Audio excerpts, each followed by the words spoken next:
Brooklyn, Dodger native. You know what I'm saying? She's from the NY, but she resides in Seattle, Washington. But I don't want to tell the whole story, man. You know what I'm saying? So without any further ado, I want to bring on the lovely, the talented Miss Gigi the Juice. Gigi. Gigi. Turn down for what? What's up, y'all? Gigi the Juice is in the building, y'all. At home, but in the building. I'm so excited. That's all right, girl. It's good to hear your voice today. I was so nervous yesterday. So nervous. I'm so glad to just be on the show. Oh, we are so glad to have you, Gigi. We saw that you were nervous yesterday. I'm glad you were able to have a little wine and take it down a little bit and get ready for the day. Yes. So how are you guys doing? We fine. How you liking the show so far, Gigi?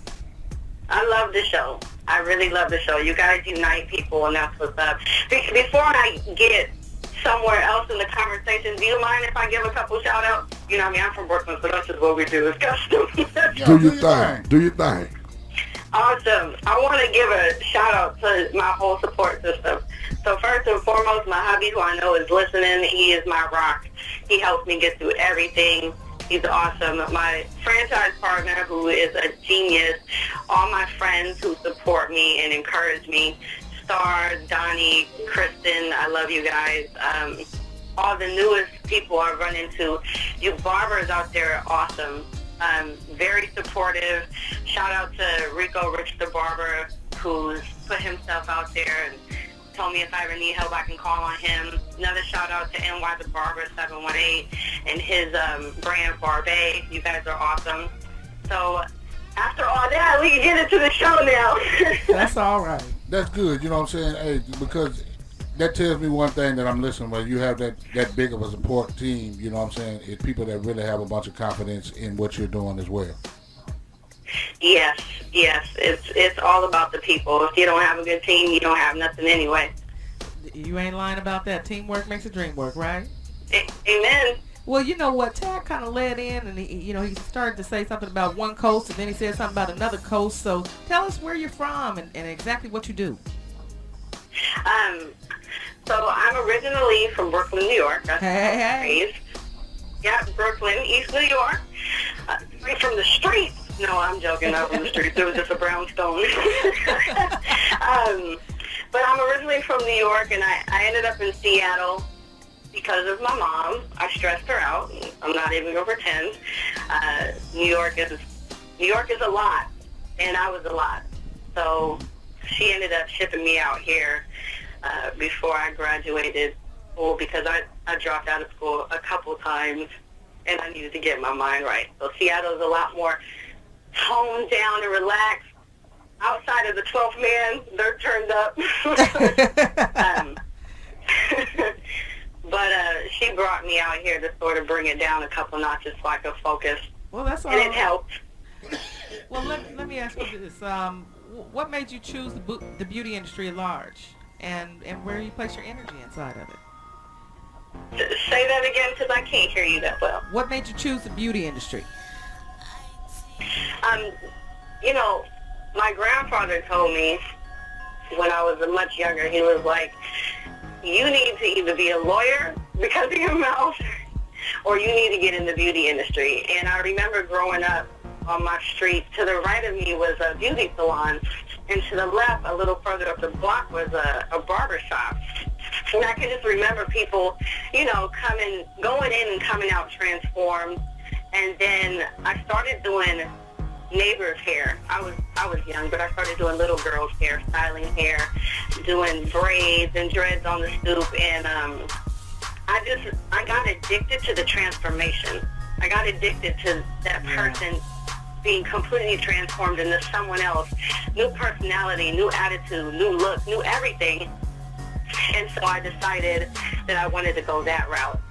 So straight out of high school, the goal was to go into Cosmo School and then get a degree in business and open up a salon.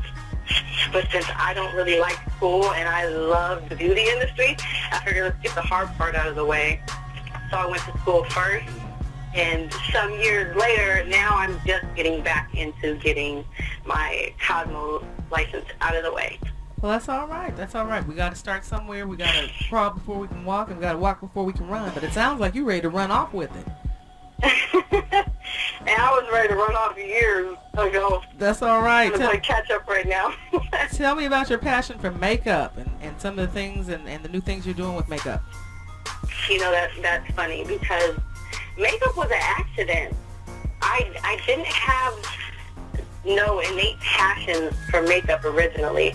When I was in school for business, there was a class I was taking this particular quarter that focused on building a specific type of business and just sort of how to get a business off the ground.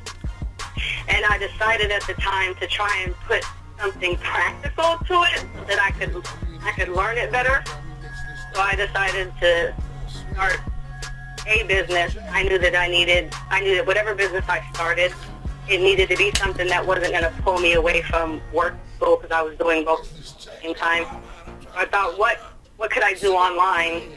And somehow in that time frame, I was introduced to makeup, YouTube videos and tutorials, and I love music. I love hip hop, and so I seen some videos and energy these girls put into it, and I thought, makeup that's not a bad idea. Yeah, the YouTube videos and tutorials are really hot right now. I look at Rennie Vasquez and Beatface Honey. Beatface Honey came from, nowhere, y'all. She's internationally known makeup artist now, so you can make your whole pathway with makeup.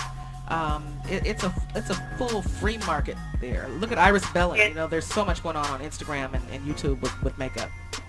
It totally is. It totally is, and it was inspirational enough to put me in a position where I was like, well, let me stick my foot in this and see what happens. So I started a cosmetic line, and my competition was MAC. I figured who's the top name in the industry right now is MAC, and so I opened up an eBay store and got a presence online. Now, what I didn't do was I didn't prepare because I was only trying to figure out how can I build a business based on what the school is teaching me right now.